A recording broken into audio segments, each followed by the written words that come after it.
మొదటి సమూయేలు గ్రంథము 14వ అధ్యాయము. ఆ దినమున సౌలు కుమారుడైన యోనాతాను తన తండ్రితో ఏమీయూ చెప్పక తన ఆయుధములు మోయు పడుచువాణ్ణి పిలిచి, అవతలనున్న ఫిలిస్తీయుల దండు కావలి వారిని హతము చెయ్య పోదుము రమ్మనెను. సౌలు గిబియా అవతల మిగ్రోనులో దానిమ్మ చెట్టు కింద దిగియుండెను.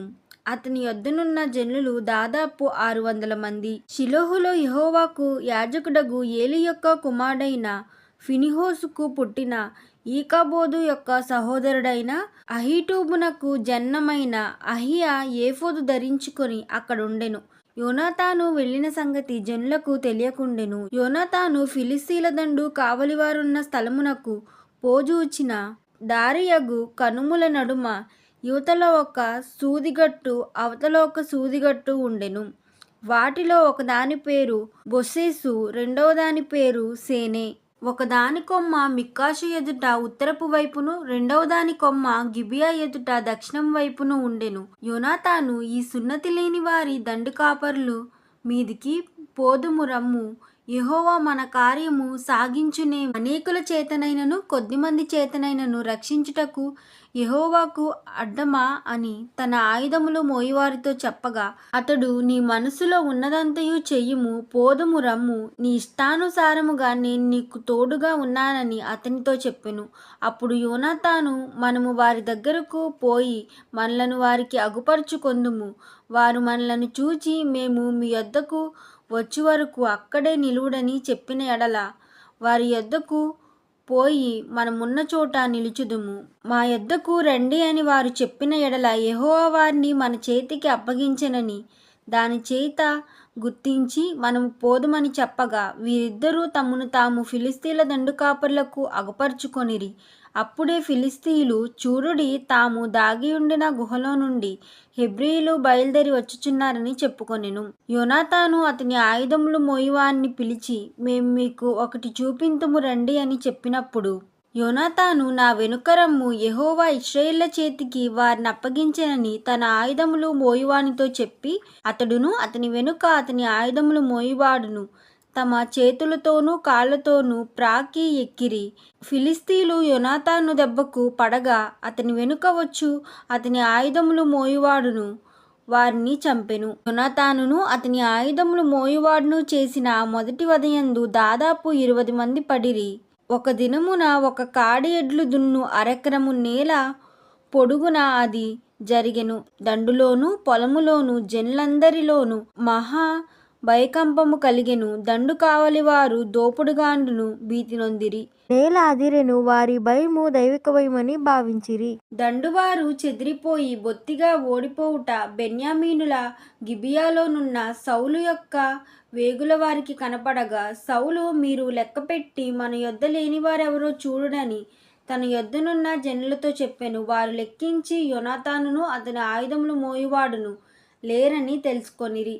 దేవుని మందసము అప్పుడు ఇశ్రాయేలు యొద్ద నుండగా దేవుని మందసమును ఇక్కడికి తీసుకుని రమ్మని సౌలు అహీయాకు సెలవిచ్చెను. సౌలు యాజకునితో మాట్లాడుచుండగా ఫిలిస్తీయుల దండులో ధ్వని మరి ఎక్కువగా వినబడెను. కాబట్టి సౌలు యాజకులతో, నీ చెయ్యి వెనుకకు తీయుమని చెప్పి తానును తన యొద్ద ఉన్న జనులందరూ కూడుకొని యుద్ధమునకు చొరపడిరి. వారు ఫిలిస్తీయులు కలవరపడి ఒకరినొకరు హతము చేసుకొనుచుండిరి. మరియు అంతకు మునుపు ఫిలిస్తీయుల వశములో ఉన్నవారై చుట్టూ ఉన్న ప్రాంతములో నుండి వారితో కూడా దండుకు వచ్చిన హెబ్రీయులు సౌలు యొద్దను యోనాతాను యొద్దను ఉన్న ఇశ్రాయేలుతో కలుసుకొనవలనని ఫిలిస్తీయులను విడిచిరి. అదియుగాక ఎఫ్రాయిము మన్యములో దాగి ఉన్న ఇశ్రాయేలును ఫిలిస్తీయులను పారిపోయిరని విని యుద్ధమందు వారిని తరుముటలో కూడిరి. ఆ దినమున యెహోవా ఇశ్రాయేలును ఈలాగు రక్షించెను. యుద్ధము బెత్వేను అవతలనకు సాగగా ఆ దినమున ఇశ్రాయేలు చాలా బడలిక నొందిరి. నేను నా శత్రువుల మీద పగ తీర్చుకొనక మునుపు, సాయంత్రము కాక మునుపు భోజనము చేయువాడు శపింపబడునని సౌలు జనుల చేత ప్రమాణము చేయించెను. అందువలన జనులు ఏమీయూ తినకుండిరి. జనులందరూ ఒక అడవిలోనికి రాగా అక్కడ నేల మీద తేనె పడెను. జనులు ఆ అడవిని జోరగా తేనె కాలువ కట్టబడెను. గాని జనులు తాము చేసిన ప్రమాణమునకు భయపడి ఒక్కడును చెయ్యి నోటు పెట్టలేదు. అయితే యోనాతాను తన తండ్రి జనుల చేత చేయించిన ప్రమాణము వినలేదు గనుక తన చేతికర్రను చాపి దాని కొనను తేనె పట్టులో ముంచి తన చెయ్యి నోటిలో పెట్టుకొనగా అతని కన్నులు ప్రకాశించెను. జనులలో ఒకడు, నీ తండ్రి జనుల చేత ప్రమాణము చేయించి ఈ దినమున ఆహారం పుచ్చుకొనువాడు శపింపబడునని ఖండితముగా ఆజ్ఞాపించి ఉన్నాడు. అందుచేతనే జనులు బహు బడలియున్నారని చెప్పెను. అందుకు యోనాతాను, అందుచేత నా తండ్రి జనులను కష్టపెట్టిన వాడాయెను. నేను ఈ తేనె కొంచెము పుచ్చుకున్న మాత్రమున నా కన్నులు ఎంత ప్రకాశించుచున్నవో చూడుడి. జనులు తాము చిక్కించుకున్న తమ శత్రువుల దోపుళ్ళ వలన బాగుగా భోజనము చేసిన ఎడల వారు ఫిలిస్తీన్లను మరీ అధికముగా హతము చేయుదురనెను. ఆ దినమున జనులు ఫిలిస్తీన్లను మిష్కాషు నుండి అయ్యూలోను వరకు హతము చేయగా జనులు బహుగా బడలికనొందిరి. జనులు దోపుడు మీద ఎగబడి గొర్రెలను ఎడ్లను పెయ్యలను తీసుకుని నేల మీద వాటిని వధించి రక్తంతోనే భక్షించినందున జనులు రక్తముతోనే తిని యెహోవా దృష్టికి పాపము చేయుచున్నారని కొందరు సౌలుకు తెలియజేయగా అతడు, మీరు విశ్వాసఘాతకులైరి. పెద్ద రాయి ఒకటి నేడు నా దగ్గరకు దొర్లించి తెండని చెప్పి మీరు అక్కడక్కడికి జనుల మధ్యకి పోయి అందరూ తమ ఎద్దులను తమ గొర్రెలను నా యొద్దకు తీసుకుని వచ్చి ఇక్కడ వధించి భక్షించవలెను. రక్తముతో మాంసమును తిని యెహోవా దృష్టికి పాపం చేయుకుడని వారితో చెప్పుడని కొందరిని పంపెను. కాబట్టి జనులందరూ ఆ రాత్రి తమ తమ ఎద్దులను తీసుకొని వచ్చి అక్కడ వధించిరి. మరియు సౌలు యెహోవాకు ఒక బలిపీఠము కట్టించెను. యెహోవాకు అతడు కట్టించిన మొదటి బలిపీఠము అదే. అంతటా మనము రాత్రియందు ఫిలిస్తీన్లను తరిమి తెల్లవారు వరకు వారిని కలతపెట్టి శేషించువాడు ఒక్కడునూ లేకుండా చేతుము రండని సౌలు ఆజ్ఞ ఇయ్యగా జనులు, నీ దృష్టికి ఏది మంచిదో అది చెయ్యమనిరి. అంతటా సౌలు, యాజకుడు ఇక్కడే ఉన్నాడు, దేవుని ఎదుట విచారణ చేయుదము రండని చెప్పి సౌలు ఫిలిస్తీన్ల వెనుక నేను దిగిపోయిన ఎడల నీవు ఇశ్రాయేలు చేతికి వారిని అప్పగింతువా అని దేవుని యొద్ద విచారణ చెయ్యగా ఆ దినమున ఆయన అతనికి ప్రత్యుత్తరం ఇయ్యక ఉండెను. అందువలన సౌలు జనులలో పెద్దలు నా యొద్దకు వచ్చి నేడు ఎవరి వలన ఈ పాపము కలిగెనో అది విచారింపవలెను.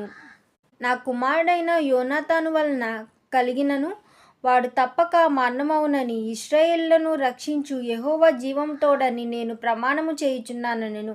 అయితే జనులందరిలో అతనికి ప్రత్యుత్తరం ఇచ్చిన వాడు ఒక్కడునూ లేకపోయెను. మీరు ఒక తట్టును నేనును నా కుమారుడగు యోనాతాను ఒక తట్టును ఉండవలెనని అతడు జనులందరితో చెప్పగా జనులందరూ నీ దృష్టికి ఏది మంచిదో అది చేయమని సౌలుతో చెప్పిరి. అప్పుడు సౌలు ఇశ్రాయేలుకు దేవుడైన యెహోవా దోషిని కనపరచమని ప్రార్థింపగా సౌలు పేరట యోనాతాను పేరట చీటి పడెను గాని జనులు తప్పించుకొనిరి. నాకును నా కుమారుడైన యోనాతానుకును చీట్లు వేయుడని సౌలు ఆజ్ఞ ఇయ్యగా యోనాతాను పేరిట చీటి పడెను. నీవు చేసినదేదో నాతో చెప్పుమని యోనాతానుతో అనగా యోనాతాను, నా చేతికర్రతో కొంచెము తేనెను పుచ్చుకొన్న మాట వాస్తవమే. కొంచెము తేనెకై నేను మరణించవలసి వచ్చినదని అతనితో అనెను. అందుకు సౌలు, యోనాతానా, నీవు ఆవశ్యకముగా మరణమవుదువు. నేను ఒప్పుకొనిన ఎడల దేవుడు నాకు గొప్ప అపాయము కలుగజేయునుగాక అనెను. అయితే జనులు సౌలుతో, ఇశ్రాయేలుకు ఇంత గొప్ప రక్షణ కలుగజేసిన యోనాతాను మరణమవునా? అది ఎన్నటికినీ కూడదు. దేవుని సహాయము చేత ఈ దినమున యోనాతాను వలన జయమునందించెను. యెహోవా జీవము తోడని అతని తల వెంట్రుకలో ఒక్కటియు నేల రాలదని చెప్పి యోనాతాను మరణము కాకుండా జనులు అతన్ని రక్షించిరి. అప్పుడు సౌలు ఫిలిస్తీన్లను తరుముట మాని వెళ్ళిపోగా ఫిలిస్తీన్లు తమ స్థలమునకు వెళ్ళిరి.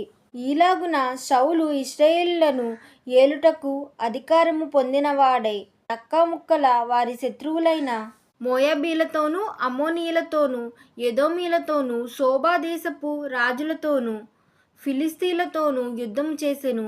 ఎవరి మీదికి అతని పోయెనో వారినందరినీ ఓడించెను. మరియు అతడు దండును కూర్చి అమాలేకులను హతము చేసి ఇశ్రాయేలును కొలసముగా పెట్టిన వారి చేతిలో నుండి వారిని విడిపించెను. సౌలుకు పుట్టిన కుమారుల పేర్లేవనగా యోనాతాను, యిష్వి, మెల్కీషువ, అతని ఇద్దరి కుమార్తెల పేర్లేమనగా పెద్దదాని పేరు మేరాబు, చిన్నదాని పేరు మికాలు. సౌలు యొక్క భార్యకి అహునోయామని పేరు. ఈమె అహియాసు కుమార్తె. అతని సైన్యాధిపతి పేరు అబ్బేరు. ఇతడు సౌలునకు పినతండ్రి అయిన నేరు కుమారుడు. సౌలు తండ్రి అయిన కీషును, అబ్నేరు తండ్రియగు నేరును అబీయేలు కుమారులు. సౌలు బ్రతికిన దినములన్నీయు ఫిలిష్తీయులతో ఘోర యుద్ధములు జరుగగా తాను చూచిన బలాఢ్యులందరినీ పరాక్రమశాలులందరినీ తన యొద్దకు చేర్చుకొనెను.